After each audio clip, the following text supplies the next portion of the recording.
இயேசுவே புகலிடம், நம் இயேசுவே புகலிடம். இயேசுவே புகலிடம், நம் இயேசுவே புகலிடம்.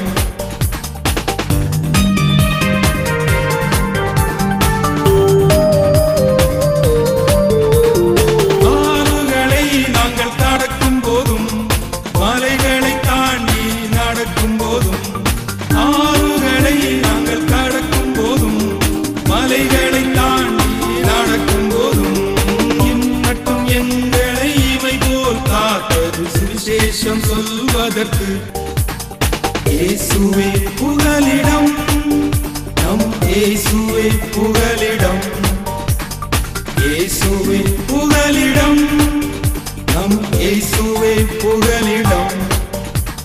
ஆண்டவரும் இரட்சகருமாகிய இயேசு கிறிஸ்துவின் இனிய நாமத்தினாலே உங்களை வாழ்த்துகிறேன். இன்றைக்கும் இந்த இயேசுவே புகலிடம் நிகழ்ச்சியின் மூலமாய் உங்களை சந்திப்பதிலே நான் பெரும் மகிழ்ச்சி அடைகிறேன். என் அன்பு தேவஜனமே, இந்த நாட்களில் இயேசுடைய பாடு மரணத்தை நம்ம தியானித்துக் கொண்டிருக்கிறோம். ஒவ்வொருத்தரும் பயங்கர ஸ்காலர்ஸ், நிறைய படித்தவங்க, நிறைய புஸ்தகங்கள் எல்லாம் பார்த்து படித்து அதை எடுத்து வச்சு அவங்களுக்கு நிறைய காரியங்களை கற்றுக் கொடுத்து கொண்டிருக்கிறாங்க. ஆனாலும் என்னுடைய இருதயத்துக்குள்ள நான் ஆண்டவருடைய சமூகத்தில் இருக்கும்பொழுது ஒரு காரியத்தை நான் யோசித்தேன். ஒவ்வொரு வருஷமும் இயேசு சிலுவையிலிருந்து மொழிந்த 7 வார்த்தைன்னு சொல்லி நம்ம தியானிக்கிறோம். அது ரொம்ப விதவிதமாக நிறைய நோட்ஸ் எல்லாம் வச்சு நிறைய பேர்ட்ட டிஸ்கஸ் எல்லாம் பண்ணி என்னென்னமோ பண்ணுறாங்க. சிலர்லாம் வந்து அந்த வசனங்களை தியானிக்கிறதுல பார்த்தீங்கன்னா அந்த வசனத்தை குறித்து புதிய வியாக்கியானங்கள் கொடுக்குறாங்க.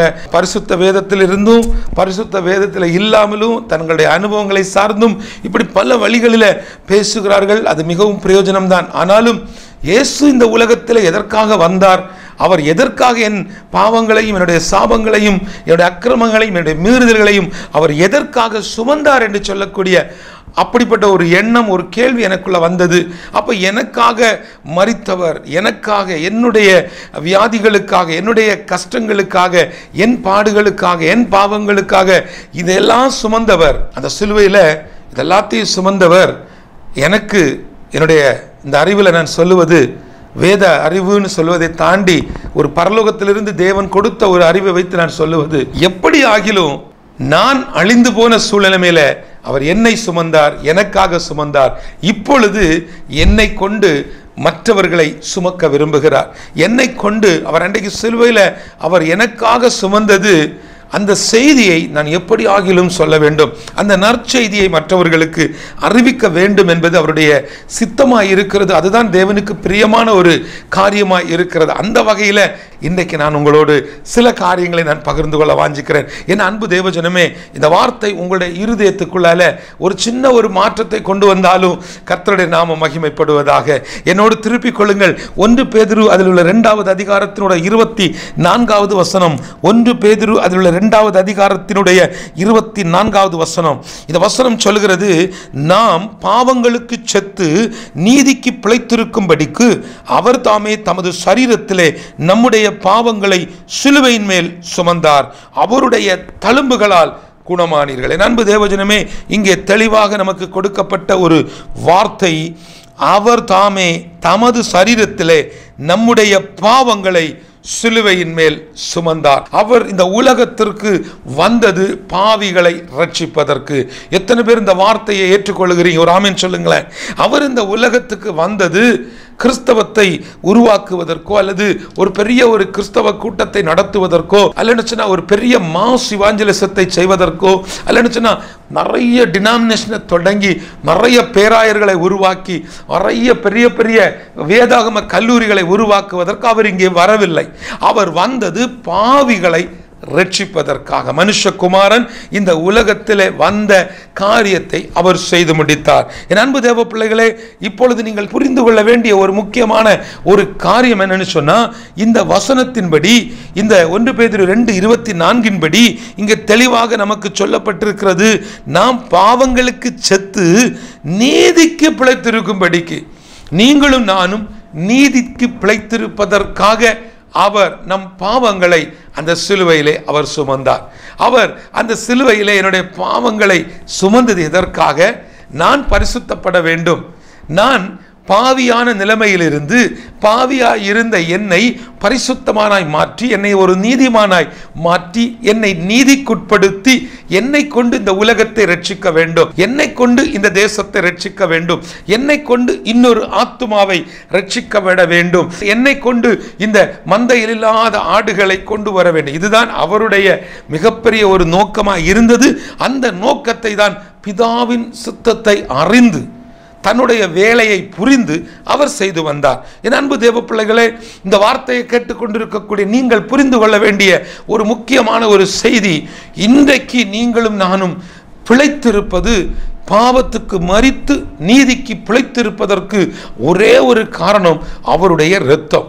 அவருடைய இரத்தத்தினாலே மீட்கப்பட்ட நாம் இன்றைக்கு வாழ்ந்து கொண்டிருக்கக்கூடிய நாட்களில் ஏதாகிலும் ஒரு வழியில் ஒரு சிலரையாவது ரட்சிக்கும்படிக்கு, ஒரு சிலரையாவது அழிவிலிருந்து, அக்னியிலிருந்து, அறியாமையிலிருந்து, மூட பழக்க வழக்கங்களிலிருந்து, கடன் பிரச்சனைகளிலிருந்து, வியாதிகளிலிருந்து, அல்லது ஒரு அகோரமான நிலைமையிலிருந்து மீட்டெடுப்பதற்குத்தான் தேவன் நம்மை ரட்சித்திருக்கிறார், நம்மை சுத்தப்படுத்தி இருக்கிறார், நம்மை பரிசுத்தப்படுத்தி இருக்கிறார், நம்மை சுத்திகரித்து நம்மை கொண்டு ஒரு தேசத்தை சுத்திகரிப்பதற்குத்தான் கர்த்தர் நமக்கு இன்றைக்கு ஜீவனை தந்திருக்கிறார்.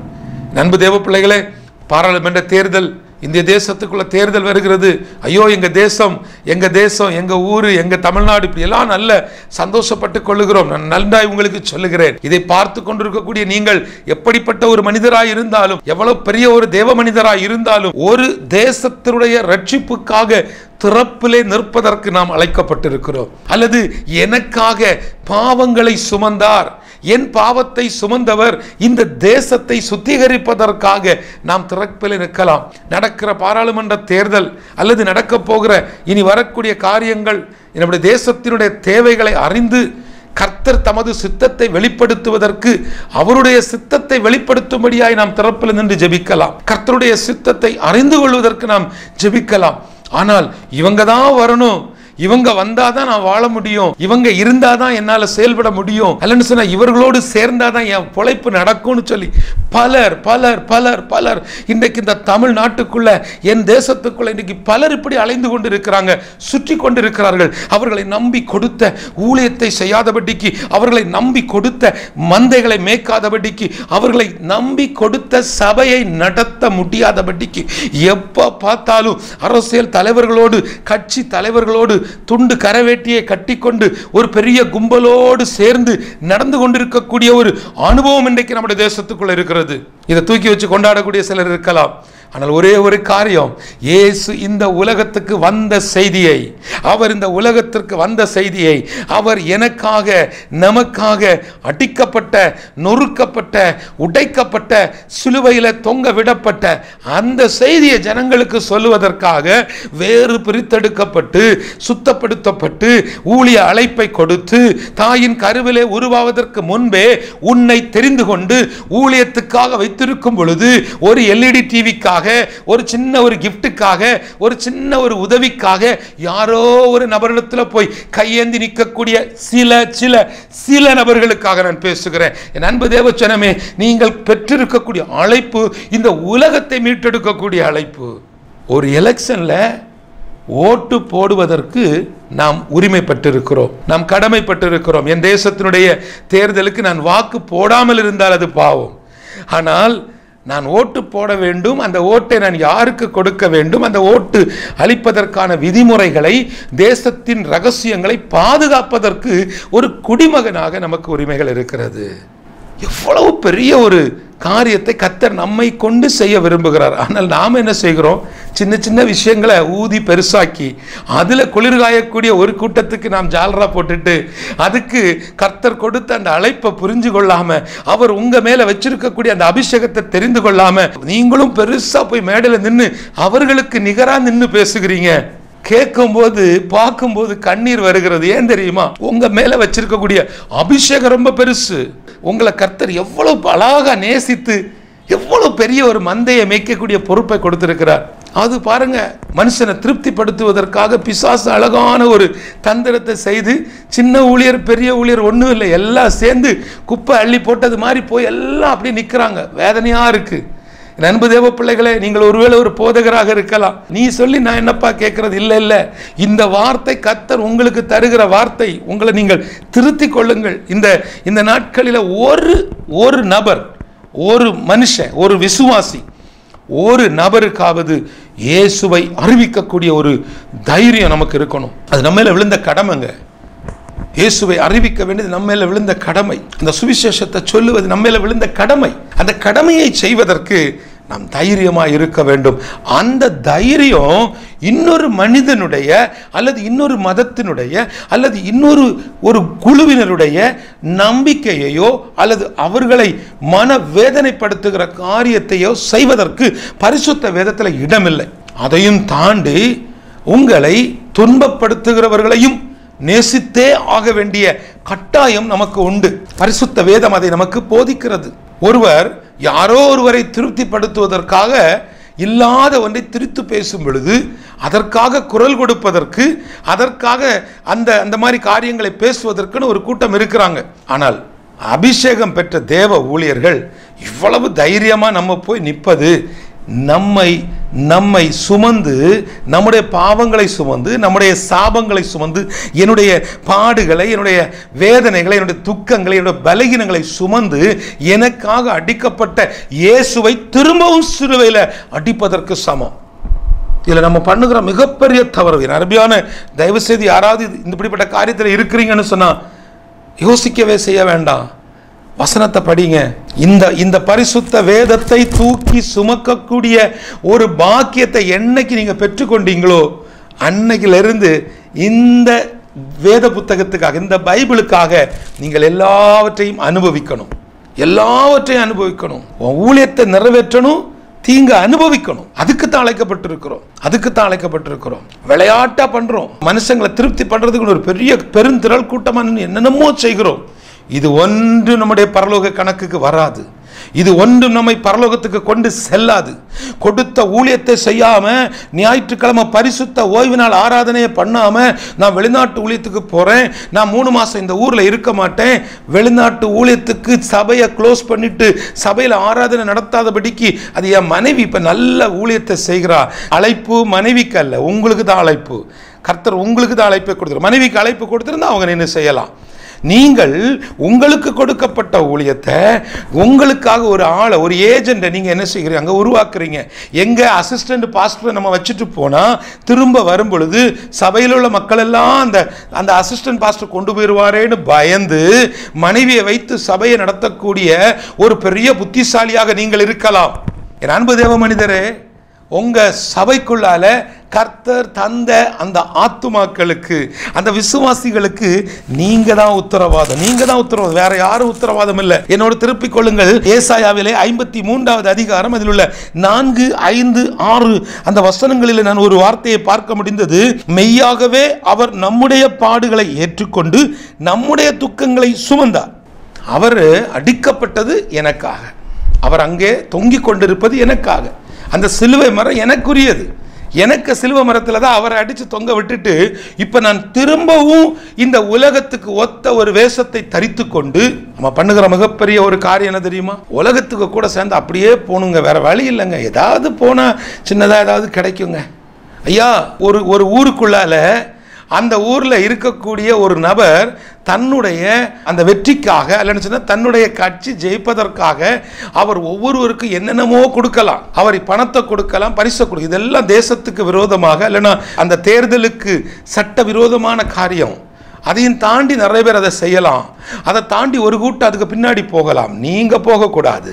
கிறிஸ்துவின் பிள்ளைகள் அதுக்கு போகக்கூடாது. கிறிஸ்துவின் பிள்ளைகளை தாண்டி போதகர்கள் என்று சொல்லக்கூடியவர்கள், தேவ ஊழியர்கள் என்று சொல்லக்கூடியவர்கள், இந்த குறிப்பிட்ட நாட்கள் முடிகிறது வரைக்கும், இந்த எலெக்ஷன் முடிகிறது வரைக்கும், இந்த எலெக்ஷன் முடிஞ்சு அடுத்த இந்த தேர்தல் முடிகிறது வரைக்கும் நீங்கள் நின்று அந்த மேல் வீட்டறையில் கதறும் பொழுது இந்த தேசத்தை என் ஆண்டவர் அவருடைய ஆளுகைக்கு கீழே கொண்டு வருவார். ஆனால் இன்றைக்கு நாம் செய்யக்கூடிய சில காரியங்கள் அரசியல்வாதிகளையும் மிஞ்சி, அவர்களெல்லாம் ஓவர்டேக் பண்ணி நிறைய காரியங்களை நம்ம செய்து கொண்டிருக்கிறோம்.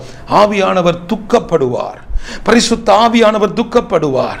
உங்க கூட இருந்து உங்களை கொண்டு, உங்களுக்காக அடிக்கப்பட்டவர், உனக்காக எனக்காக நமக்காக அடிக்கப்பட்ட அந்த தெய்வம் உங்களை கொண்டு, நம்மை கொண்டு இந்த தேசத்துக்குள்ள நிறைய காரியத்தை செய்வதற்காக, இந்த தேசத்துக்குள்ள ஒரு பெரிய மாற்றத்தை கொண்டு வருவதற்காக கர்த்தர் பெரிய திட்டங்களை வச்சிருப்பார். அது ஒன்றும் புரியாதபடிக்கு ஒரு மனுஷன் கொடுக்கிற தேர்தல் அறிக்கையில எங்களுக்கு இது வேணும், எங்களுக்கு இது வேணும், எங்க விருப்பத்துக்கு அவர் செஞ்சிட்டாரு. ஒரு மனுஷன் உங்க விருப்பத்தை நிறைவேற்றுறதுக்கு இவ்வளவு காரியத்துக்கு பிரயாசப்படும் பொழுது, ஒருவேளை உங்க இருதயத்தை பார்த்து அந்த வானத்தின் பலகணிகள் திறக்கப்பட்டால் இந்த தேசம் ஆசீர்வதிக்கப்படுமே, இந்த ஒட்டுமொத்த இந்திய தேசமும் எழுப்புதலுக்கு நேராய் திரும்புமே. ஏன் நம்ம அதை யோசிக்க மாட்டோம்? என் அன்பு தேவ பிள்ளைகளை, இந்த ஏசாயா 53 முழுச நீங்க படிக்கும் பொழுது அங்கே நமக்கு சொல்லப்பட்டிருக்கக்கூடிய ஒரு நிறைய விஷயம் இருக்கு. அதுல சில காரியங்கள் எல்லாம் என்னோட இருதயத்தை அப்படி ரொம்ப ரொம்ப கஷ்டப்படுத்திடுச்சு. காரணம் என்ன தெரியுமா? இன்றைக்கு நடந்து கொண்டிருக்கக்கூடிய காரியங்களை பார்க்கும் பொழுது, ஐயோ, ஒரு கூட்டம் ஜனங்களை பரலோகத்துக்குன்னு எல்லாரையும் ஆயத்தப்படுத்தி வச்சுட்டு, வெளிநாட்டுக்கு போகக்கூடிய ஒரு மனுஷனை விசா கொடுத்து கஷ்டப்பட்டு எல்லாம் முடிச்சு ஏர்போர்ட்டில் கூட்டிகிட்டு போய் இதுதான் ஃப்ளைட்டுன்னு காட்டி கொடுத்துட்டு, ஏப்பா உங்கள் விசா முடிஞ்சு போச்சு, உங்களுடைய விசாவுக்கு வலிமை இல்லை, உங்களுடைய அனுமதி சீட்டுக்கு அல்லது இந்த ஃப்ளைட் டிக்கெட்டுக்கு வேலிடிட்டி இல்லை, எக்ஸ்பைரி, அதனால ஒரு பிரயோஜனம் இல்லை, நீங்கள் எல்லாரும் திரும்ப போங்கன்னு சொன்னால் அவன் இருதயம் எப்படி உடஞ்சி அவன் கதறி அழுவானோ, அதுபோல சபைக்குள்ளால கர்த்தருடைய வார்த்தையை சொல்லி சபைக்குள்ளால தீர்க்க தரிசனங்களை கொடுத்து சபைக்குள்ளால அநேகரை பயிற்சி கொடுத்து அநேக ஆத்துமாக்களை பரலோகத்துக்கு பங்காளிகளாய் ஏற்படுத்தி வச்சுட்டு கடைசி நேரத்தில் உங்களுக்கு வார்த்தைகளை சொல்றதுக்கு, உங்களுக்கு பிரசங்கம் பண்றதுக்கு, உங்களுக்கு இதெல்லாம் செய்யறது எனக்கு நேரம் இல்லை, எனக்கு தலைவர் கூட கொஞ்ச நேரம் போகணும், எங்க தலைவர் கூட நின்னாதான் அவர் நமக்காக நிற்பாரு, நம்ம அவருக்காக குரல் கொடுத்தாதான் அவர் நமக்காக குரல் கொடுப்பாரு. இப்படிப்பட்ட காரியங்களை நீங்கள் செய்யும் பொழுது இவர்களை எப்படி நீங்கள் பரலோகத்துக்கு நேரம் திருப்ப முடியும்? இந்த மந்தைகளை எப்படி நீங்கள் கர்த்தருடைய மந்தைக்குள்ள சேர்க்க முடியும்? இன்றைக்கு நிறைய சபைகள், இன்னைக்கு தமிழ்நாட்டுக்குள்ள வச்சு சொல்றேன், இந்த தமிழ்நாட்டுக்குள்ள அநேக சபைகளில் மந்தைகளுக்கு மேய்ப்பன் இல்லை, மேய்ப்பன் இல்லாத ஆடுகள் இன்றைக்கு நிறைய பெருகி கொண்டது.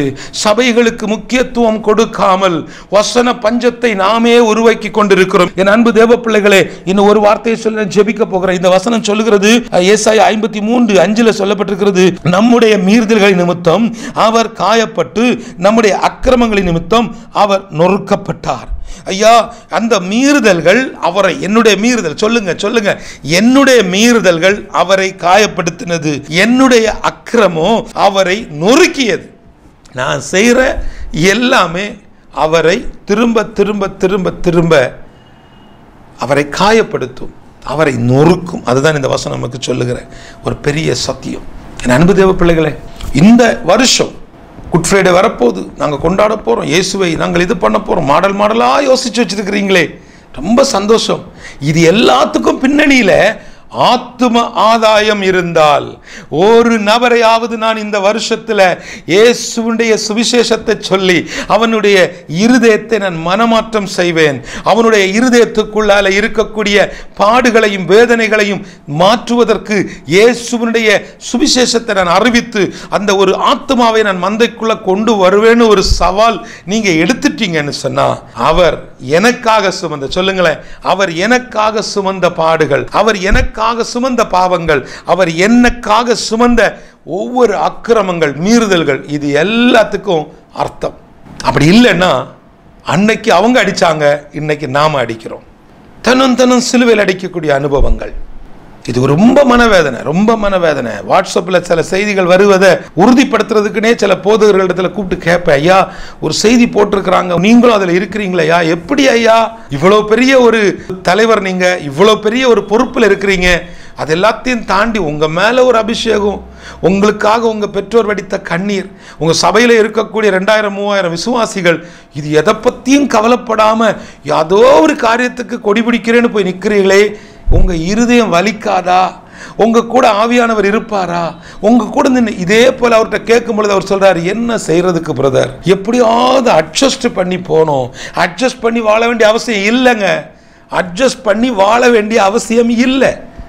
வாழ்றது ஒரு நாள் வாழ்க்கையா இருந்தாலும் இயேசுவுக்காக வாழணும், வாழ்றது ஒரு நல்ல வாழ்க்கையா இருக்கணும்.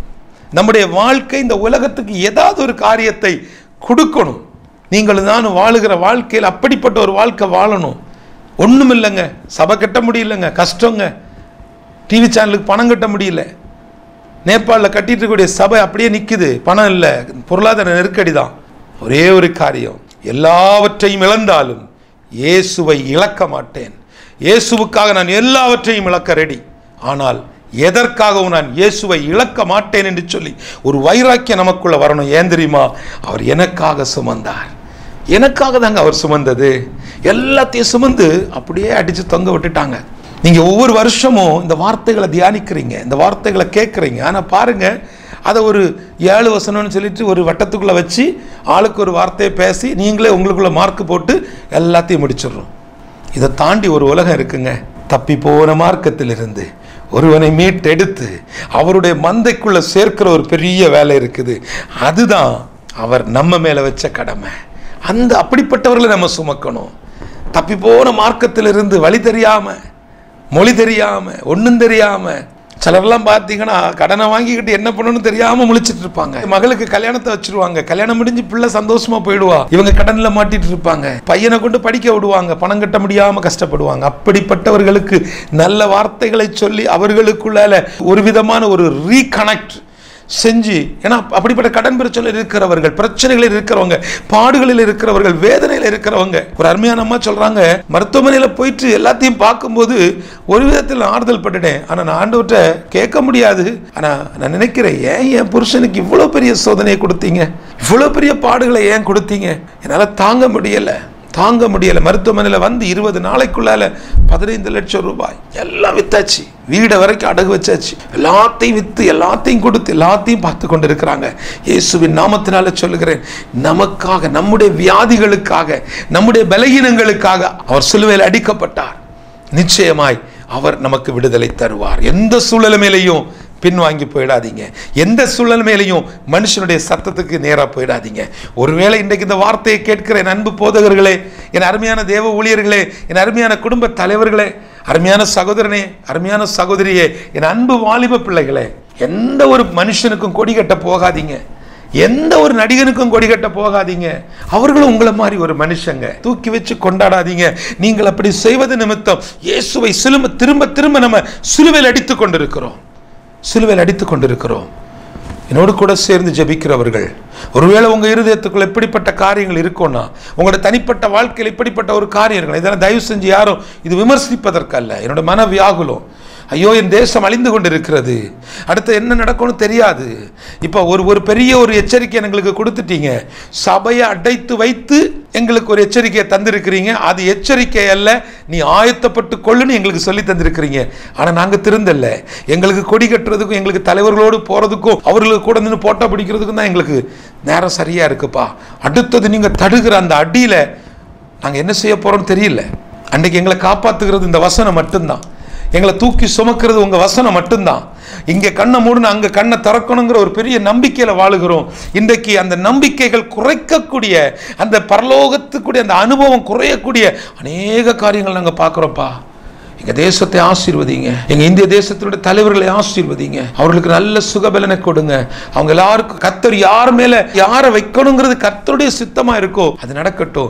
எனக்கு கொடுக்கப்பட்டது இந்த ஒரு விரலில் ஒரு மை வைக்கிறது எனக்கு கொடுக்கப்பட்ட வேலை. அதையும் தாண்டி நான் என்ன செய்யணுங்கிறத எனக்கு போதிங்கப்பா. நான் உனக்கு போதித்து நீ நடக்க வேண்டிய வழியை உனக்கு காட்டுவேன். உன்மேல் என் கண்ணை வச்சு உனக்கு நான் ஆலோசனை சொல்லுவேன் என்று சொல்லி இன்னைக்கு வரைக்கும் நடத்தி கொண்டிருக்கக்கூடிய என் தெய்வம் இந்த தேசத்துக்கு அடுத்தது என்ன நடக்க வேண்டும், இதுல என்ன மாற்றம் வர வேண்டும், எது மாறணும், எது மாற வேண்டாம் என்பதை ஏற்கனவே முன்குறித்த தேவன். எல்லாம் சொல்லுங்களேன், ஏற்கனவே முன்குறிக்கப்பட்டது. என்ன நடந்தாலும் கடைசியில தேவன் முன்குறித்த நபர் தான் இருக்க முடியும். அப்போ மனுஷன் எதுக்கு அதில் உள்ள போய் கடந்துட்டு அதில் உள்ள போய் புகுந்து அது இதுன்னு எதுக்கு? எல்லாம் உட்காந்து ஜெபிப்போம், எல்லாம் உட்காந்து ஜெபம் பண்ணுவோம். 72 மணி நேரம் ஜெபிப்போம், 12 மணி நேரம் ஜெபிப்போம், 3 மணி நேரம் ஜெபிப்போம். அப்படியாவது ஜெபிக்க கற்றுக்கொள்ளுவோம், அப்படியாவது ஜெபத்தில் அதிகமாக இருப்போம், ஜெப ஆவியினால நிரப்பப்படுவோம். ஜெப ஆவியினால நீங்கள் நிரப்பப்படும் பொழுது இந்த தேசத்துக்குள்ள மாற்றம் வருதோ இல்லையோ, நமக்குள்ள மாற்றம் வரும். பெரிய டிரான்ஸ்ஃபர்மேஷன் ஆகிடும். நமக்குள்ள ஒரு பெரிய ஒரு மறுரூப அனுபவம் வந்துடும். அந்த அனுபவம் என் குடும்பத்தை மாற்றும், என் கணவரை மாற்றும், என் மனைவியை மாற்றும், என் பிள்ளைகளை மாற்றும், என் சபையை மாற்றும், என் ஊரை மாற்றும், என்னுடைய தேசத்தையே மாற்றும். ஜெபிக்கலாமா? கிருபையும் இரக்கமும் நிறைந்தவரே, பரிசுத்தமுள்ள எங்கள் நல்ல தெய்வமே, இன்றைக்கும் கூட ஆண்டவர் நீர் எங்களோடு இடைப்பட்டதுக்காக நன்றி செலுத்துகிறோம். எனக்காக சுமந்தார், எனக்காக சுமந்தார். ஆண்டவரே, எங்களுடைய பாவங்களை நீர் சுமந்தீர், எங்களுடைய பாடுகளை நீர் சுமந்தீரப்பா, எங்கள் துக்கங்களை நீர் சுமந்தீர். ஆனால் இதெல்லாம் சுமந்து அந்த சிலுவையில் அடிக்கப்பட்டு அந்த ஒரு சொட்டு ரத்தம் இல்லை எல்லாத்தையும் எங்களுக்காக சிந்தினீரப்பா.